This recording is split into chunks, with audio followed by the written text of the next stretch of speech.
Now let's begin. Kenny Ogden pressed his palm against the rain-streaked window of his apartment, watching the city lights blur through the October downpour. The half-empty coffee mug on his desk had gone cold hours ago, but he didn't care. Work could wait. Thursday nights belonged to May. His phone chimed at exactly 7:30. Kenny smiled as his daughter's face filled the screen, her gap-toothed grin infectious even through the digital connection. "Daddy, look what Grandma made me." 8-year-old May held up a lumpy clay sculpture that might have been a horse or possibly a very confused dog. "That's amazing, sweetheart. Is that for your school project?" "Uh-huh. Mrs. Peterson said we could make anything we wanted about animals. Grandma's letting me use her kiln this weekend." Kenny's smile tightened fractionally. This weekend. The monthly custody arrangement that sent May to her maternal grandparents' house in Millbrook, 3 hours north. He'd fought against it during the divorce proceedings 2 years ago, but Christie's lawyer had painted him as the obsessive, controlling husband. The judge sided with family stability, which apparently meant May spending every third weekend with Daryl and Madeline Hudson. "Where's Grandma now?" Kenny asked, keeping his tone light. "Making dinner." "Grandpa's?" May's eyes shifted off-screen, her smile faltering. "He's in his study." Kenny felt the familiar knot form in his stomach. Daryl Hudson had always unsettled him, even back when Kenny and Christy were dating in college. The man was a retired high school principal, respected in his small town, always wearing a cardigan and wire-rimmed glasses that made him look grandfatherly and harmless. But Kenny had caught glimpses of something else in those watery blue eyes, a coldness that surfaced when he thought no one was watching. "You having fun otherwise, baby?" "Yeah. Tomorrow Grandma's taking me to the—" May stopped mid-sentence. Kenny heard a door open in the background. His daughter's expression changed, her face going carefully neutral. "Hi, Grandpa." "Hello there, little May." Daryl Hudson's voice drifted through the speaker, that particular false warmth Kenny had heard 1,000 times. "Still talking to your father?" "Just saying goodnight," May said quickly. "Too quickly. Your grandmother needs help in the kitchen. Run along now." It wasn't a suggestion. "Okay. Bye, Daddy. Love you." "Love you too, sweetheart. I'll see you." The phone shifted.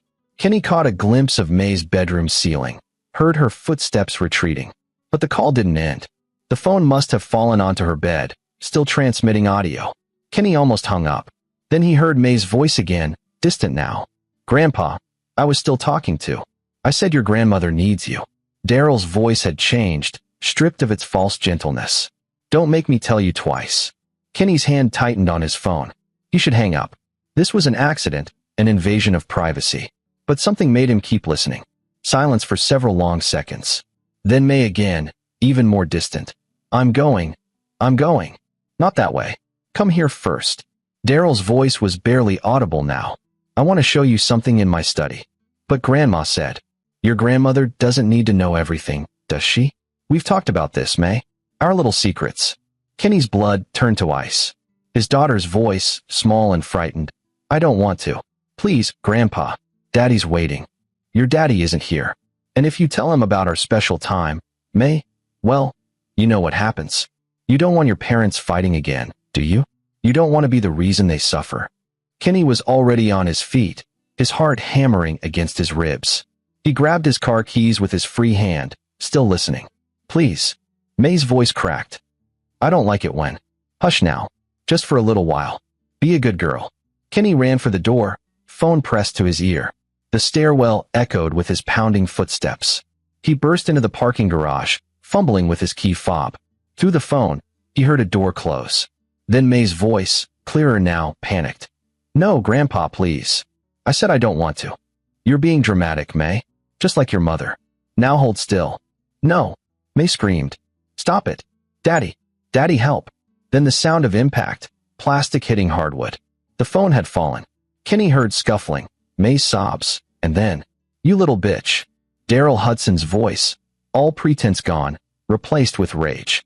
"After everything I've done for you. After I've been so patient. Get away from me." May shrieked. Kenny's tires squealed as he peeled out of the garage. He switched the call to his car's speakers, one hand on the wheel, the other grabbing his second phone to dial 911. "Grandma. Grandma, help." May's screams turned desperate. Then Madeline Hudson's voice, sharp and sudden. "Daryl, what is going on in?" She stopped. A pause that stretched too long. Oh my God. Daryl, what did you? Shut up, Madeline. This doesn't concern you. Your face. May, sweetheart, come here. Stay back. Daryl snapped. All of you just. A crash. Something heavy hitting the floor. Madeline screamed. May sobbed. Then a sound Kenny would hear in his nightmares for the rest of his life. A single, deafening crack that could only be a gunshot. Madeline's scream cut off abruptly. May's voice, thin with terror. Grandma? Grandma. Look what you made me do, Daryl said, his voice hollow. Look what you made me do, May. This is your fault. Your father's fault. If you'd just been good. Monster. You're a monster. May sobbed. Another gunshot. Then silence. Terrible, complete silence. May. Kenny's voice cracked. May? Baby, answer me. Nothing. The line stayed open, but he heard only his own ragged breathing in the car's speakers. May? Please, baby, please answer me. May.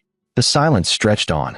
Kenny called May's name over and over, his voice hoarse, while his other hand fumbled with his second phone. The 911 operator answered. 911, what's your emergency? My daughter. Kenny could barely speak. My daughter's in danger. There's been shooting. Shots fired. 2247, Oakwood Lane, Millbrook. Send everyone. Send everyone now. He gave them the details in broken fragments while his foot pressed the accelerator to the floor. The speedometer climbed past 90 as he flew down the empty highway, rain hammering his windshield. The 911 operator kept asking questions he couldn't answer. Was his daughter injured? He didn't know. Who fired the shots? Daryl Hudson. Was the shooter still armed? Probably. Was anyone else in the house? Not anymore. Kenny ended the call and tried May's phone again. It rang and rang and rang. No answer. He tried 46 more times over the next 2.5 hours, his mind conjuring increasingly horrific scenarios. His daughter's face, her gap-toothed smile, her small hand in his when they walked to the park. Her voice asking if he'd come to her school play. Her trust that he would always protect her. He'd failed. He'd heard her screaming for help, and he'd been 3 hours away. The rain intensified as he crossed into Millbrook County. Lightning split the sky, illuminating the winding country road that led to the Hudson house. No other cars. No sirens. Where were the police? He'd called them 2 hours ago.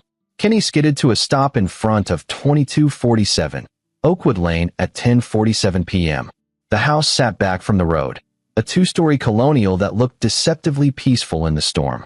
Lights blazed from every window. The front door hung open. No police cars. No ambulance. Nothing.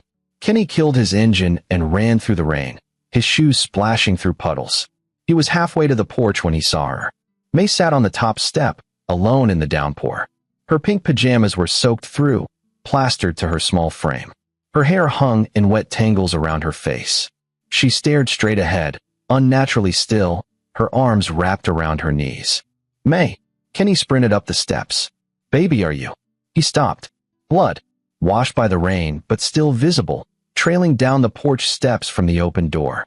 Diluted pink rivulets running through the grooves between the wooden boards. May slowly turned her head to look at him. Her eyes were wrong. Too wide, too empty. The eyes of someone who'd seen the end of the world. Daddy, she whispered. Please don't look inside. Kenny dropped to his knees in front of her, his hands hovering, afraid to touch her. Afraid she might shatter. Are you hurt? Did he hurt you? She didn't answer, just stared at him with those hollow eyes. May, sweetheart, I need to know if you're hurt. I'm not hurt. Her voice was flat, mechanical. Not the way you mean. Kenny's hands were shaking. He made himself breathe, made himself focus. Okay, baby. I'm going to check inside, and then we're leaving. We're going right to the hospital. Don't look, Daddy. Please don't look. But he had to. He had to know. Kenny stood and walked through the open doorway into the Hudson house. The smell hit him first, copper and gunpowder and something else, something worse. The foyer was pristine, nothing out of place. Family photos lined the walls, smiling faces frozen in happier times. Christy's high school graduation, May's 3rd birthday party, Daryl and Madeline's 40th anniversary. Kenny followed the blood trail down the hallway. It led to Daryl Hudson's study. The door was ajar. Kenny pushed it open. Madeline Hudson lay on her back near the desk, her eyes open and unseeing, a hole in the center of her chest. Blood pooled beneath her, soaking into the Persian rug. Her hand was outstretched toward the door, as if she'd been reaching for the hallway. Reaching for May. Daryl Hudson sat in his leather desk chair, slumped forward over his antique desk. The right side of his head was missing. A revolver lay on the floor near his dangling hand. Blood and brain matter spattered the wall behind him, covering his framed teaching awards and family photographs. On the desk in front of him, barely visible beneath his left arm, was a composition notebook. Kenny stepped closer, his stomach roiling. The notebook was open, filled with Daryl's precise handwriting. The last entry was dated today. She threatened to tell. After all these years, she threatened to destroy everything. I gave her opportunities. I was patient. But children today, they don't understand gratitude. They don't understand sacrifice. It's May's fault. Christy's fault for raising her wrong. For leaving her with me. The irony. Christy was the perfect one. The obedient one. She learned. But this one, this May, she fights. She cries. She makes such a fuss. Madeline finally saw tonight. Finally walked in at the wrong moment. Saw what I had to do to teach May proper respect. The look on Madeline's face, betrayal, disgust. As if I was the monster. As if I hadn't built this family, this life, this perfect image. She was going to call the police. She made me do it. They all made me do it. Kenny's vision blurred. His hands clenched into fists so tight his nails drew blood from his palms. The notebook continued, but he couldn't read anymore. Couldn't process the words that made it clear this hadn't been the first time. That Christy, his ex-wife, May's mother, had been a victim too. The monster had documented everything. His justifications, his twisted logic, his complete lack of remorse. And then he'd taken the coward's way out. Kenny stumbled backward out of the study, his breath coming in sharp gasps. He made it to the hallway before he vomited, his body rejecting what his mind had witnessed. When he could stand again, he wiped his mouth and walked back to the porch. May hadn't moved, still sat in the same position, rain streaming down her face. Kenny scooped her into his arms. She didn't resist, just let herself be lifted like a rag doll. He carried her down the steps toward his car, careful not to slip on the wet stairs. "Where are the police?" he asked, more to himself than to her. "They came," May said quietly against his shoulder. "2 officers. They talked to me. Asked what happened. I told them." Kenny stopped walking. "What did you tell them?" "The truth. That grandpa was doing bad things to me. That grandma saw. That he shot her. That he shot himself." Her voice remained flat, emotionless. "They went inside. Then they came back out and made some calls. They said more people were coming. They said I should wait for my father. They just left you sitting in the rain?" I told them to go. I wanted to wait alone. May finally looked up at him, and for the first time, he saw a flicker of emotion in her eyes. "I didn't want to be in that house anymore, Daddy. Not ever again." Kenny held her tighter, his throat closing up. "You never have to be. I promise, baby. Never again." He settled her into the passenger seat of his car, buckled her in, then grabbed the emergency blanket from his trunk and wrapped it around her. She didn't speak, just stared out the windshield at the house with its blazing windows and open door. As Kenny pulled away, he caught sight of flashing lights in his rearview mirror. More police finally arriving. An ambulance, a fire truck. Too late. Hours too late. But May was alive. That was all that mattered right now. As they drove through the storm back toward the city, back toward some semblance of safety, Kenny's mind was already working, already planning. Because as the shock began to recede, one thought crystallized with diamond-hard clarity. Daryl Hudson had gotten off easy. 1 bullet, instant death, no suffering, no justice. And if the notebook revealed what Kenny suspected, that this had gone on for months, maybe years, that his ex-wife Christy might have known, might have been a victim herself and stayed silent, then there were more people responsible. More people who'd let this happen. The law would handle the immediate aftermath, the investigation, the reports. But Kenny Ogden would handle everything else. He glanced at May, huddled in her blanket, trembling despite the car's heat. His daughter. His responsibility to protect. He'd failed once. He wouldn't fail again. The rain continued to fall as they drove through the night, leaving Millbrook and its horrors behind. But Kenny knew they couldn't really leave it behind. Not yet. Not until everyone who'd enabled Daryl Hudson's darkness had paid in full. 3 days later, Kenny sat in the sterile waiting room of Dr. Helen Yates' office while May attended her 3rd emergency therapy session. The child psychologist had been recommended by the hospital, a specialist in trauma and abuse. May had barely spoken since that night, moving through their apartment like a ghost. Kenny's phone buzzed. Christy. Again. She'd been calling nonstop since the news broke.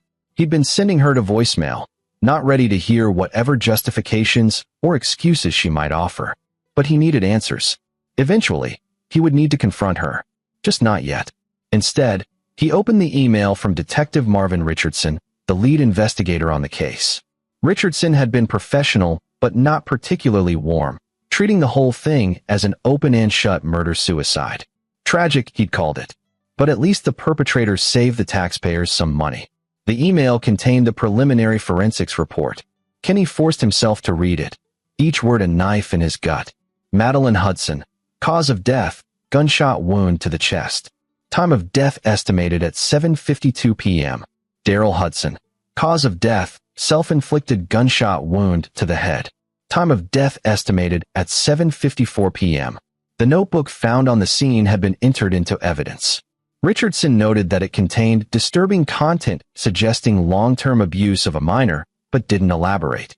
The district attorney's office was reviewing it to determine if any other parties should be investigated. Kenny's jaw clenched. Disturbing content. That's what they called a pedophile's confession journal. The report continued with forensic details about the crime scene, bullet trajectories, blood spatter patterns, clinical descriptions of horror. Then, buried in the final paragraph, a note that made Kenny's blood run cold. Physical examination of the minor victim confirmed signs consistent with historical sexual abuse over an extended period. Child Protective Services has been notified. The minor's mother, Christy Hudson, has requested custody. Given the lack of evidence of her direct involvement and her status as the biological parent, this request will likely be granted pending a standard CPS review.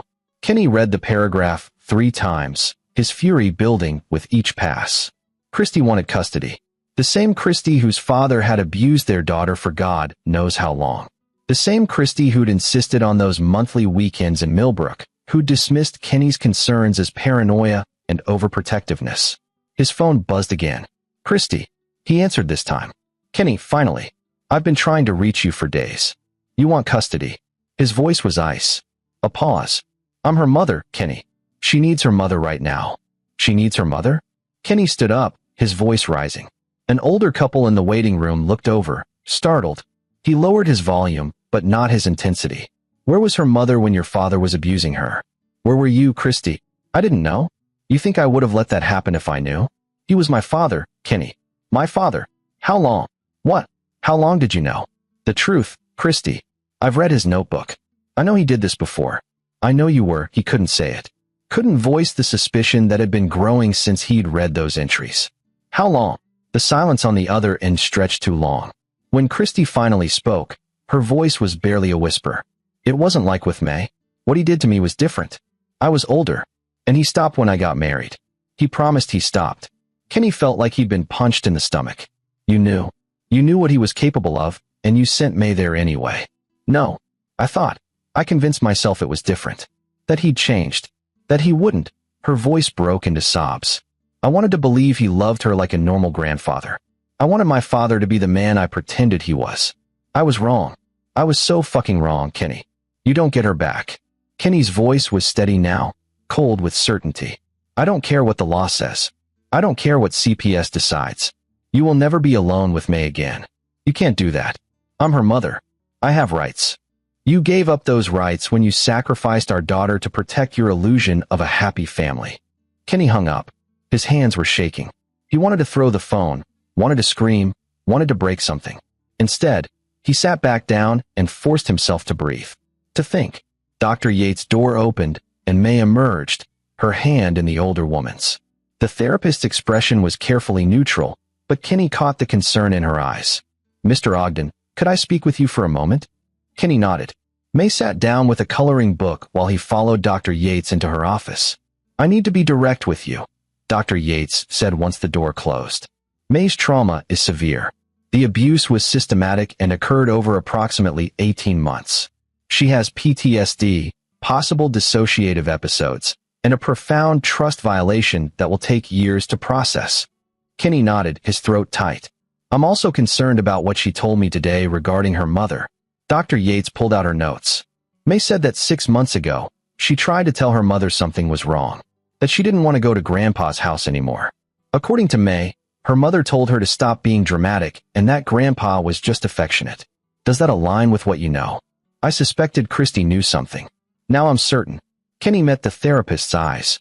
She called me today. She wants custody. Dr. Yates' expression hardened. Over my dead body. I'll be submitting my professional recommendation to CPS and the court. May needs stability, safety, and a parent she can trust. Right now, Mr. Ogden, you're the only one who fits that description. Thank you. Kenny stood. Is there anything else I should know? Yes. Dr. Yates hesitated. May mentioned something today that concerns me. She said she wants her grandfather to hurt forever. That dying was too easy for him.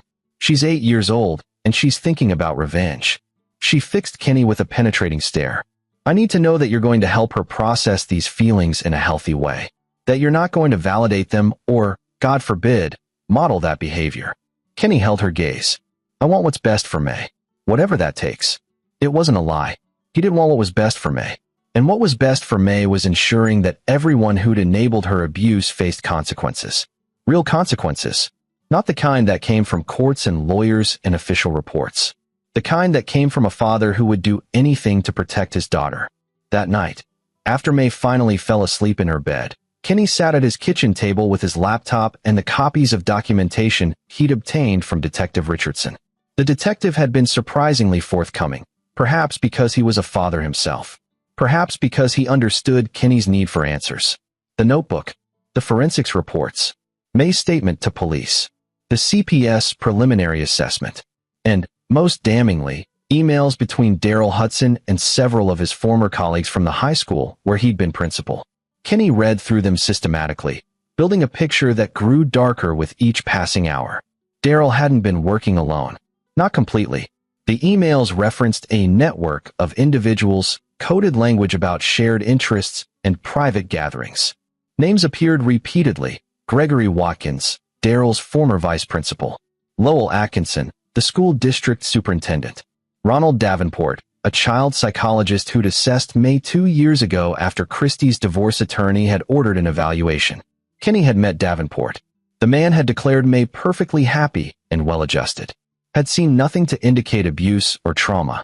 Had submitted a report supporting Christie's custody arrangement that included monthly visits to Millbrook. Now Kenny understood why. Davenport had been protecting Daryl.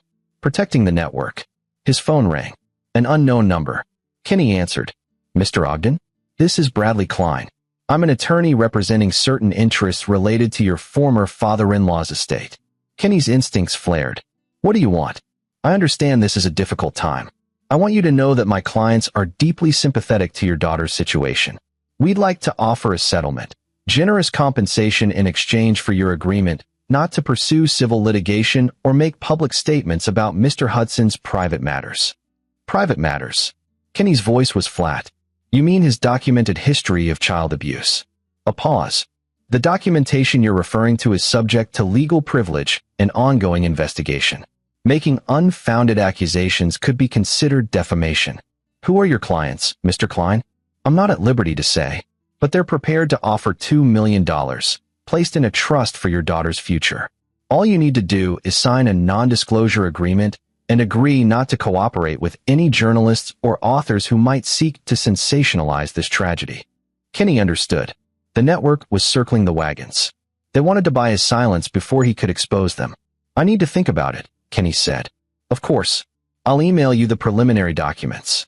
But Mr. Ogden, time is of the essence. The offer expires in 72 hours. The call ended. Kenny sat in the darkness, his mind racing. $2 million. Money that could pay for May's therapy, her college, her future. Money that could buy them a new life far away from Millbrook and its horrors. All he had to do was stay silent. Let the dead keep their secrets. Let the living escape justice. Kenny looked down at his hands. Hands that had held his daughter as she trembled. Hands that had carried her out of that house. Hands that could do something with the information he'd gathered. Or hands that could sign a piece of paper and take the money. He thought of May, lying in her bed, plagued by nightmares. Thought of the hollow look in her eyes. Thought of all the other children who might encounter Gregory Watkins, Lowell Atkinson, Ronald Davenport, and whoever else was part of Daryl Hudson's network. Kenny opened his laptop and began typing a response to Bradley Klein. I'll consider your offer. But first, I need some questions answered. Who else knew? How long had this been going on? And most importantly, who else in your network is still actively abusing children? He hit send before he could second-guess himself. Then he opened a new browser window and started searching for something else. Private investigators. Security experts. People who specialized in finding information that others wanted to keep hidden. Because whatever happened next, Kenny needed leverage. He needed to know exactly who he was dealing with and what they were capable of. And then he needed to decide, take the money and run, or burn it all down and damn the consequences. Kenny looked at May's closed bedroom door, thinking of his little girl who said dying was too easy for the monster who'd hurt her. Maybe she was right. Maybe some people deserved to hurt before they fell. The next morning, Kenny dropped May at Dr. Yates' office for her daily session and drove across the city to meet Calvin Humphrey, a private investigator whose name had come up repeatedly in his late-night research. Humphrey operated out of a nondescript office above a hardware store, the kind of place designed not to be remembered. Mr. Ogden. Humphrey was in his 50s, weathered and competent-looking, with the careful eyes of someone who'd seen too much. I read about what happened. I'm sorry. I need information, Kenny said without preamble. He slid a USB drive across the desk. Everything in there is either public record or given to me by the police. I need you to dig deeper. Find out who these men are, what they've been doing, and how they've gotten away with it. Humphrey plugged in the drive and spent several minutes reviewing the contents, his expression growing darker. Finally, he looked up. This is a fucking nightmare. You know that, right?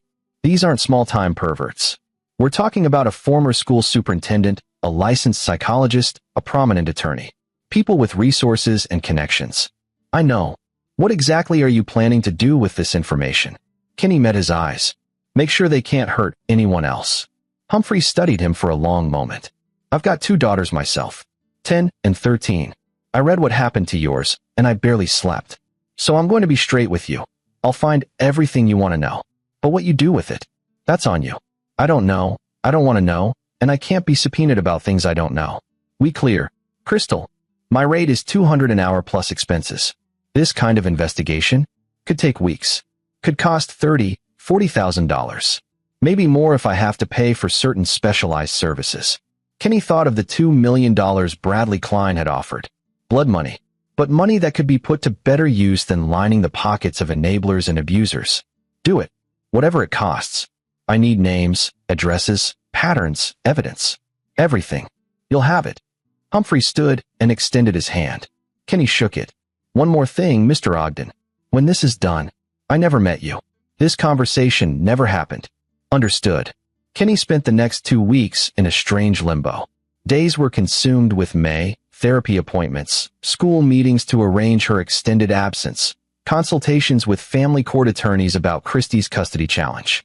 Nights were spent reviewing Calvin Humphrey's reports as they trickled in, each one more damning than the last. Gregory Watkins, the former vice principal, had been quietly dismissed from 2 previous schools for inappropriate conduct with students. Both times, settlements had been reached and NDAs signed. He now worked as an educational consultant, giving him access to children across multiple districts.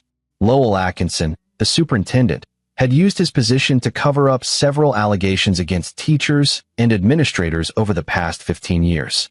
He'd also taken multiple consulting trips to Southeast Asia, destinations known for sex tourism. Immigration records showed Daryl Hudson had accompanied him on 3 of those trips. Ronald Davenport, the psychologist, specialized in custody evaluations. Humphrey had found 6 cases where Davenport had assessed children later proven to have been abused, and in each case, he'd found nothing wrong. He'd also been Daryl Hudson's patient, receiving therapy for anxiety and depression. The therapeutic relationship had been undisclosed in May's evaluation, a massive ethical violation that alone could destroy Davenport's career. Bradley Klein, the attorney, wasn't just representing the network, he was part of it. Humphrey had uncovered sealed juvenile records from 30 years ago when Klein had been charged with soliciting a minor. The charges had been dropped due to insufficient evidence after the victim recanted. The victim had later died by suicide at age 19. And there were others. More names. More connections. A web of predators and enablers who'd protected each other for decades. Christie appeared in the network's orbit, too, though not as a perpetrator. Humphrey's report included old therapy records that Daryl had kept, his own daughter's records from when she was a teenager, documenting her abuse and his treatment plan to keep her compliant and silent. Reading them made Kenny physically ill. His ex-wife hadn't just been a complicit parent. She'd been a victim so thoroughly broken that she'd learned to perpetuate the cycle, offering up her own daughter rather than face the truth about her family. Kenny didn't know whether that made him hate her more or less. On the 14th day after the incident, Bradley Klein called again. "Mr. Ogden, you've been avoiding my calls. The deadline for our offer has passed. My clients are prepared to withdraw.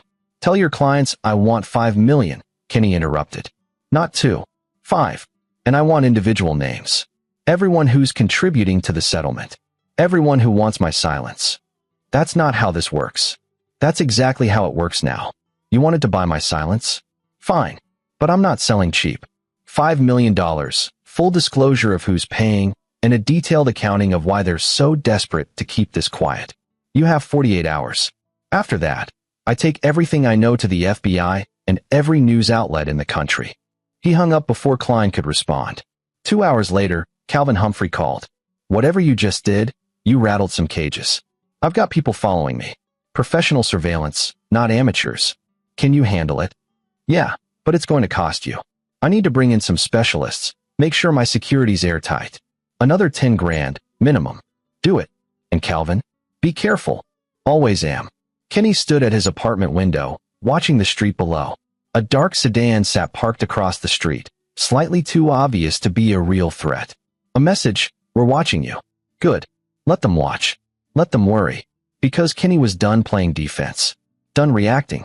Done letting these people control the narrative. It was time to go on offense. That night, after May was asleep, Kenny composed an email. Not to Bradley Klein or the network. To someone else entirely. Vince Shepard ran a true crime podcast that had recently exposed a ring of corrupt police officers in a neighboring state. He was aggressive, unafraid of powerful interests, and had a track record of bringing down people who thought they were untouchable. Kenny attached everything. The full investigative file from Calvin Humphrey. Copies of Daryl's notebook. The forensic reports. The emails. The travel records. The pattern of covered-up allegations. Everything that painted a complete picture of the network. Subject line. The Millbrook Network. How a retired principal built a child abuse ring under everyone's noses. His finger hovered over the send button. This was the point of no return. Send this email, and Bradley Klein's settlement offer would evaporate. The network would lawyer up, go into damage control. They'd come after Kenny with everything they had. Lawsuits, intimidation, maybe worse. But May would be safe. Because once this story broke, once the spotlight turned on these men, they'd be too busy trying to save themselves to hurt anyone else. Kenny thought about the $2 million. The $5 million. Money that could change May's life. Then he thought about all the other children. The ones Daryl Hudson had hurt before May. The ones Gregory Watkins was still positioned to abuse. The ones who would be evaluated by Ronald Davenport and sent into dangerous situations. His daughter had said dying was too easy for her grandfather. But Kenny wasn't interested in easy. He was interested in justice. He clicked send. The story broke 72 hours later. Vince Shepard's podcast released a 3-part special series titled The Millbrook Network, and within 6 hours, every major news outlet had picked it up. The allegations were too specific, too well documented to ignore. Gregory Watkins was arrested within 24 hours on charges of possession of child pornography, evidence Shepard's team had turned over to authorities. His computers contained thousands of images and videos, some featuring children from his own schools. Lowell Atkinson resigned from his position as superintendent amid calls for a federal investigation into the school district's handling of abuse allegations. His passport was flagged, and he was placed on the no-fly list while investigators examined his travel history. Ronald Davenport lost his license to practice psychology. Multiple former patients came forward with complaints about his unethical conduct and biased evaluations. Criminal charges were pending. Bradley Klein was placed on administrative leave from his law firm while the state bar investigated his involvement. The sealed juvenile records from his past were mysteriously leaked to the press. His career was effectively over, and the story kept growing. More victims came forward. More names were added to the investigation. What had started as one retired principal's crimes became a sprawling expose of systemic failure, corruption, and deliberate cover-ups spanning 3 decades. Kenny watched it all unfold from his apartment, holding May's hand as they sat on the couch. She didn't fully understand the news reports, didn't grasp the magnitude of what was happening, but she understood that people were finally listening, finally believing, finally acting. "Daddy," May said quietly during a commercial break. "Are the bad men going to jail?" "Yes, baby. All of them." "Good." She leaned against his shoulder. "Grandpa should have gone to jail too. Not just stopped." "I know. You made this happen," May said, looking up at him. "Dr. Yates said I'm not supposed to think about revenge. But you did it anyway, didn't you?" Kenny hesitated, weighing his response. Finally, he decided on honesty. "This wasn't revenge, sweetheart. Revenge is about hurting people because you're hurt. This was about justice. About making sure no one else gets hurt the way you were hurt." May considered this. What's the difference? Revenge makes you feel better for a little while, but then it just makes you emptier. Justice makes the world safer. Safer is better. Oh, May was quiet for a moment. Did it make you feel better? Kenny thought about it. About the satisfaction he'd felt when the arrest started. About the grim determination that had carried him through the investigation. About the nights he'd spent consumed with rage and the need to make someone, anyone, pay for what had happened to his daughter. "A little," he admitted. "But what really makes me feel better is knowing you're safe. And that you're going to heal. That's what matters most." May nodded and turned back to the TV. Kenny kissed the top of her head, marveling at her resilience. She had nightmares still, jumped at loud noises, clung to him in crowded places. But she was here. She was alive. She was talking about it, processing it with Dr. Yates, slowly beginning to rebuild trust in the world. It would take years, maybe a lifetime, but they had time now. His phone buzzed. Christy. Again. She'd been calling constantly since the story broke, leaving voicemails that ranged from apologetic to accusatory to desperate. Kenny had listened to exactly one of them, the one where she'd sobbed about how she'd tried to protect May the only way she knew how, by pretending nothing was wrong. It hadn't made him hate her less, but it had helped him understand her. He sent the call to voicemail. Not today. Maybe not ever. Some damage couldn't be repaired, only endured. Another call came in immediately after. "Calvin Humphrey, you watching the news?" Humphrey asked. "All day. You did it. You actually fucking did it. Do you know how many people tried to expose these guys over the years? How many parents, teachers, social workers? They all got shut down, paid off, or intimidated into silence. But you actually brought them down." "We brought them down," Kenny corrected. "I couldn't have done it without your investigation." "Yeah, well, my invoice is in the mail. $37,000. Worth every penny if you ask me." Kenny laughed, a sound he hadn't made in weeks. "I'll pay it gladly." "One more thing," Humphrey said, his tone shifting. "You've got protection, right? These guys still have friends. People who might decide you're a threat that needs to be eliminated. I've thought about that. Think harder. I'm serious, Ogden. Get a security system. Vary your routines. Maybe consider relocating for a while. I'm not running from them. It's not running. It's being smart. You've got a daughter to protect, remember?" Kenny glanced at May, still absorbed in the TV. "You're right. I'll take precautions." After the call ended, Kenny did exactly that. He hired a security consultant to assess his apartment and install a comprehensive alarm system. He changed his phone number and May's. He enrolled May in a new school under a slightly modified name. May Hudson Ogden became May Ogden, dropping her mother's surname entirely. The family court case resolved itself without a trial.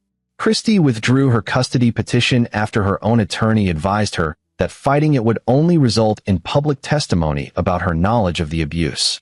CPS recommended full custody to Kenny with supervised visitation for Christy, 2 hours per month at a neutral location with a social worker present. Christy attended the first visitation. May refused to see her. The second visitation, May agreed to come but wouldn't speak to her mother beyond monosyllables. By the third visitation, Christy stopped showing up.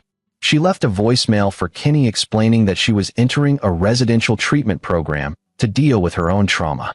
She would respect May's needs and give her space. Maybe someday, they could have a relationship. But not now. Kenny saved the voicemail, just in case May wanted to hear it someday. Just in case his daughter ever needed proof that her mother had, in her own broken way, tried to do the right thing in the end. Months passed. The investigation continued to expand. Federal prosecutors built cases against 12 individuals tied to the network. 3 had already taken plea deals in exchange for testimony against the others. Gregory Watkins' trial was set for the following spring. He was facing 43 counts of child exploitation. His attorney tried to argue that Watkins was a victim of Daryl Hudson's manipulation, that he'd been groomed himself. The argument fell flat when prosecutors revealed that Watkins had abused children before ever meeting Daryl. Lowell Atkinson fled the country 2 days before he was scheduled to be indicted. He'd made it as far as Costa Rica before being arrested at the border, trying to enter Nicaragua. Extradition proceedings were underway. Ronald Davenport was out on bail, living in his brother's basement, monitored by an ankle bracelet. His trial was scheduled after Watkins. He'd aged 20 years in the 6 months since the story broke, his hair gone white, his face gaunt. Kenny had seen him once, by accident, in the grocery store. Davenport had recognized Kenny immediately, his eyes widening with terror before he'd abandoned his cart and fled. Good. Let him be afraid. Let him feel a fraction of the fear May had felt. Bradley Klein had been disbarred and was facing criminal charges for obstruction of justice. He'd attempted suicide 3 months after the scandal broke, but had survived. He was currently in psychiatric care, awaiting trial. Kenny took no pleasure in these outcomes. No satisfaction in the destruction of these men's lives. But he felt a deep, abiding sense of rightness, of justice served. May's 8th birthday arrived in late November. She wanted a small party, just Kenny, Dr. Yates, and 2 girls from her new school she'd cautiously befriended. No family, no mother, no grandparents, just the people she trusted. They celebrated in the apartment with cake and board games. May smiled, genuinely smiled, when she blew out her candles. Her wish, she told Kenny later, was for the nightmares to stop. They hadn't yet, but they were coming less frequently. And May was learning to fight them, to remind herself that she was safe, that the monster was gone and couldn't hurt her anymore. After the party, after May's friends went home and Dr. Yates said goodnight with a warm hug and a reminder to call if they needed anything, Kenny tucked his daughter into bed. "Daddy," May said as he turned out the light. "Thank you." "For what, baby?" "For believing me. For saving me. For making the bad men stop." Kenny's throat tightened. "You don't have to thank me for that. That's my job. That's what fathers do." "Not all fathers." May's voice was very small in the darkness. "Some fathers are the bad men. I know, but I'm not that kind of father. I'm never going to be that kind of father." "I know." May was quiet for a moment. Then, "Do you think I'll ever be normal again?" The question gutted him.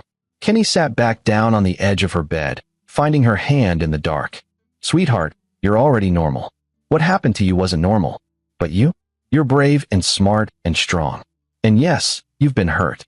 But hurt people can heal. Dr. Yates says so. And I believe her. I believe in you." "Okay." May squeezed his hand. "I believe you." Kenny sat with her until she fell asleep, then sat a little longer, watching her breathe. Watching the miracle of his daughter, alive and healing and slowly becoming whole again. He thought about revenge. About justice.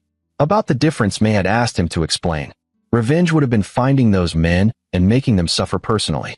Revenge would have been violence and rage and temporary catharsis that solved nothing. Justice was this. Was watching them destroyed by their own crimes. Was knowing they would spend years or decades in prison, their reputations shattered, their careers ended, their names synonymous with evil. Justice was May getting to grow up, getting to heal, getting to have birthday parties and friendships, and a father who would never fail her again. Kenny stood up slowly, careful not to wake her. He walked to the window and looked out at the city lights. Somewhere out there, Gregory Watkins sat in a cell awaiting trial. Lowell Atkinson languished in a Costa Rican jail. Ronald Davenport counted the days until his own trial, knowing his life as he'd known it was over. Bradley Klein recovered from his suicide attempt, facing the reality of his choices and their consequences. And Daryl Hudson was dead, his reputation destroyed posthumously, his name a curse word in the community he'd once dominated. They'd all paid a price. Not enough, maybe. Prison was too clean, too safe, too civilized for what they'd done. But it was something. It was justice. And sometimes, Kenny reflected, justice had to be enough. Because the alternative, the consuming rage, the obsessive need for personal vengeance, the darkness that threatened to swallow him whole if he let it, that wouldn't help May heal. Wouldn't make him a better father. Wouldn't honor the promise he'd made to himself the night he'd carried her out of that house. His phone buzzed. A message from Vince Shepard. Just got word. 2 more arrests today. Both teachers at Hudson's old school. Your story is still breaking cases. You should be proud. Kenny typed back. Not my story. May's. And all the other victims. I just made sure people listened. You did more than that. You gave those victims justice. That's no small thing. Kenny didn't respond. He pocketed his phone and stood at the window a while longer, thinking about fathers and daughters, monsters and heroes, revenge and justice. And he thought about a little girl who'd sat in the rain covered in blood, telling her father not to look inside. A little girl who'd survived the worst humanity had to offer and was slowly, painfully, learning to trust the world again. She was the real hero of this story. Kenny was just the father who refused to let her down twice. He turned away from the window and walked down the hall to his own bedroom. Tomorrow he'd take May to therapy.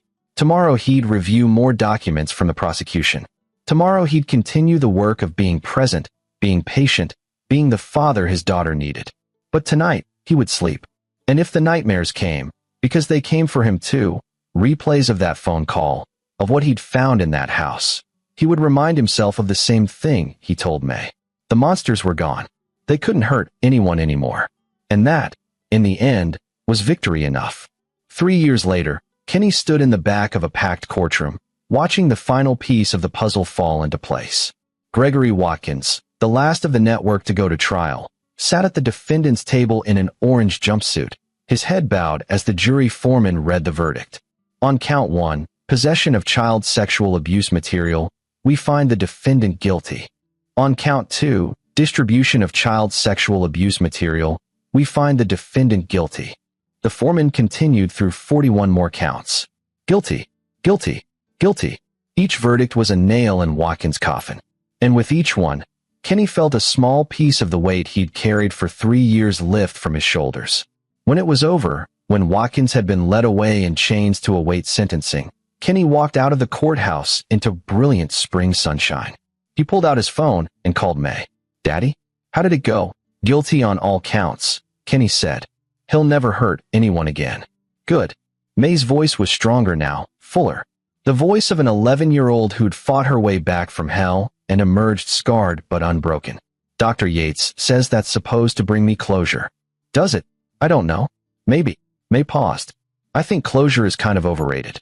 I'm not ever going to forget what happened, but I don't think about it every day anymore. Is that the same thing? Kenny smiled. Yeah, baby. I think that's exactly the same thing. Cool. Hey, Daddy, can Emma sleep over tonight? We're working on a project for science class, and, of course, I'll pick up pizza for dinner. Thanks. Love you, Daddy. Love you too, sweetheart. Kenny ended the call and stood there for a moment, marveling at the normalcy of that conversation. A girl asking about sleepovers and science projects. A father agreeing to pizza. The mundane, beautiful reality of a life that had been shattered and slowly, painstakingly pieced back together. The last 3 years hadn't been easy. May had good days and bad days, progress and setbacks. There had been panic attacks at school, night terrors that left her screaming for hours, therapy sessions where she couldn't stop crying or couldn't speak at all. But there had also been breakthroughs. The first time May had laughed at a stupid joke. The first sleepover she'd agreed to attend. The first time she'd called Kenny from school just to chat, not because she was having a crisis. The slow accumulation of normal moments that meant healing was happening, even if it was happening in fits and starts. Kenny had been there for all of it. Every therapy session, every school event, every 2 a.m. nightmare. He'd rearranged his entire life around May's needs, taking a demotion at work to accommodate the flexible schedule her healing required. He'd learned to recognize her triggers, to give her space when she needed it and presence when she needed that instead. And he'd learned to let go of the rage that had consumed him in those first months, of the obsessive need to personally punish every person who'd ever enabled Daryl Hudson's crimes, of the fantasy of revenge that had sometimes felt more appealing than the difficult, unglamorous work of actually being present for his daughter. Justice had been served. Not perfectly, maybe. Not completely. But enough. Watkins would die in prison. His sentence would be consecutive terms totaling over 300 years. Lowell Atkinson had received 47 years after fighting extradition for 18 months. Ronald Davenport was serving 25 years, having taken a plea deal to avoid trial. And the others, the dozen men whose names had emerged from the expanding investigation, they'd all faced consequences too. Some were in prison. Some had lost their careers. Some had fled the country and lived as fugitives.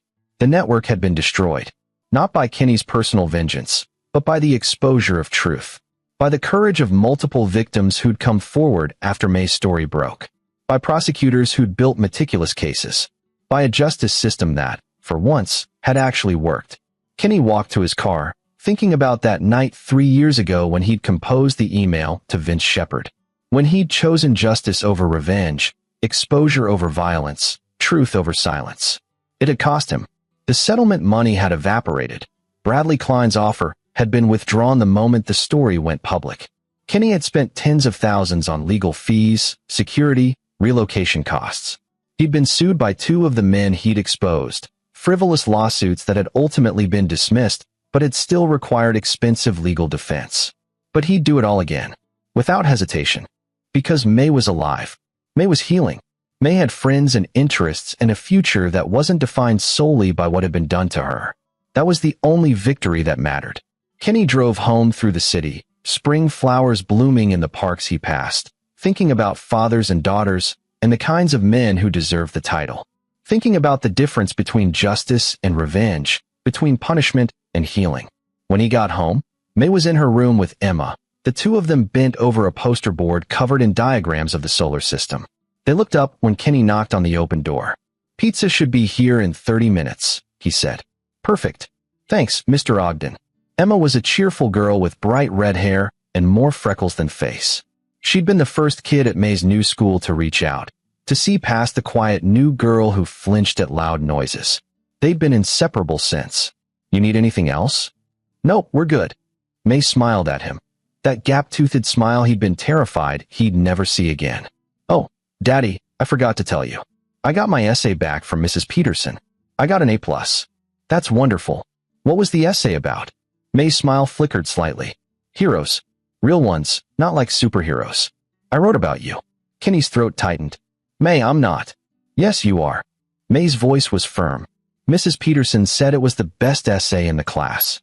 She said I should consider entering it in the district writing contest." "What did you say about me?" "That you're the kind of hero who doesn't wear a cape or have superpowers. You're the kind who shows up every day and does the hard work of keeping people safe. The kind who believes victims even when it's complicated. The kind who makes sure bad guys face consequences even when it's easier to stay quiet." May paused. "I also wrote about how you taught me that healing is harder than revenge, but more important." Kinney had to look away, blinking back tears. "You're the brave one, sweetheart. All you did was everything." May crossed the room and hugged him. "I know I don't say it enough, but thank you. For everything. For believing me. For fighting for me. For being here." Kinney held his daughter, marveling at her strength. At her capacity to trust again after every reason to never trust anyone. At her resilience and wisdom that seemed impossibly mature for 11 years old. "You're going to be okay," he said softly. "More than okay. You're going to be extraordinary." "I know," May said simply. "Because I have you." Emma cleared her throat awkwardly. "This is super sweet and all, but can we maybe finish the poster before the pizza comes? I'm starving." May pulled away, laughing. Emma's always hungry. It's kind of her superpower. "Hey, rude." The girls went back to their project, arguing cheerfully about whether Pluto should be included as a planet. Kinney watched them for a moment, storing this memory alongside all the others he'd collected over the past 3 years. The ordinary moments. The proof that May was more than her trauma. That she had a life beyond what had been done to her. His phone buzzed. A text from Dr. Yates. "Heard about the Watkins verdict. How are you both doing?" Kinney typed back. "We're good. May's having a friend over. Working on a school project. Everything's normal. Normal is an underrated miracle. You should both be proud. We are." Kinney pocketed his phone and went to the kitchen to wait for the pizza.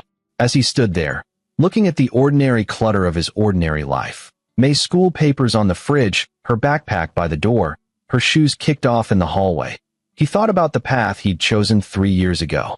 He could have taken the settlement money, could have stayed silent, could have moved May somewhere far away and tried to forget the whole thing ever happened. Or he could have gone the other way, could have hunted down those men personally, could have made them suffer in ways the justice system never would, could have prioritized revenge over his daughter's needs. He'd chosen neither. He'd chosen the harder path, the one that required patience and faith in a system that so often failed, the one that prioritized May's healing over his own need for satisfaction, the one that traded personal vengeance for systemic justice. And it had worked. Not perfectly, not completely, but enough. The doorbell rang. Kenny paid for the pizza and called the girls out for dinner. They ate at the coffee table in the living room, May and Emma chattering about their teachers and classmates, about the new Marvel movie they wanted to see, about whether TikTok was still cool or if it was time to move on to whatever the next app would be. Normal conversation, normal concerns, normal life. After Emma's parents picked her up, after May went to bed, Kenny sat at his kitchen table with a cup of tea and pulled up his email. A message from Vince Shepard sat at the top of his inbox. Kenny, thought you'd want to know.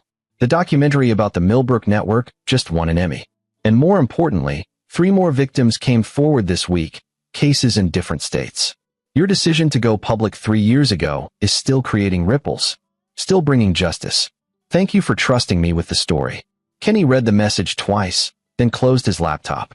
He wasn't interested in accolades or awards. Wasn't interested in being celebrated as some kind of hero. He was just a father who'd done what any father should do. Protected his child and fought to make sure the people who'd hurt her couldn't hurt anyone else. That was all. That was everything. He stood up and walked down the hall to May's room, opening her door just enough to see her sleeping peacefully, her face relaxed, no nightmares tonight. Her clay sculpture, the lumpy horse-dog hybrid, sat on her nightstand, a reminder of that terrible phone call 3 years ago. But it was also a reminder that she'd survived, that she'd kept creating and learning and growing despite everything that had tried to break her. Kenny quietly closed the door and walked to his own room. Tomorrow he'd take May to her soccer game. Tomorrow he'd help her practice her presentation for the writing contest. Tomorrow he'd continue the work of being present, being patient, being the father she deserved. But tonight he would rest. And he would remember the choice he'd made 3 years ago, to seek justice instead of revenge, truth instead of silence, healing instead of hatred. It had been the right choice. Not the easiest one, not the most satisfying in the moment, but the right one. Because May was safe. May was healing. May had a future. And in the end, that was the only victory that mattered. The revenge he'd taken wasn't violence or personal vendetta. It was something more powerful: exposure, truth, justice. He'd torn down a network of predators not with his fists, but with evidence and persistence and the courage to make their crimes public. He'd ensured they would spend years or decades paying for what they'd done, that their names would be synonymous with evil, that they would never hurt another child. And he'd done it without becoming a monster himself, without scarring May further by modeling revenge and violence, without sacrificing his humanity to satisfy his rage. Some people might think that was weakness. That real justice required blood and pain and personal vengeance. But Kenny knew better. The men who'd hurt his daughter were destroyed, careers ended, reputations shattered, freedom taken, names cursed. They would spend the rest of their lives paying for their crimes. And May was free. Free to heal. Free to grow. Free to be more than what had been done to her. That was victory. That was strength. That was the revenge of a father who loved his daughter more than he hated her abusers. And as Kenny turned out the lights and finally, after 3 years of nightmares and hypervigilance and constant worry, allowed himself to believe that maybe, just maybe, they were going to be okay, he understood that this was what heroism looked like. Not dramatic confrontations or violent justice. Not revenge fantasies or personal vendettas. Just a father who showed up every day, who chose healing over hatred, who turned his daughter's tragedy into a catalyst for systemic change that would protect countless other children. Simple, unglamorous, real, and in the end, more powerful than any revenge could ever be. This is where our story comes to an end. Share your thoughts in the comments section. Thanks for your time. If you enjoy this story, please subscribe to this channel. Click on the video you see on the screen, and I will see you there.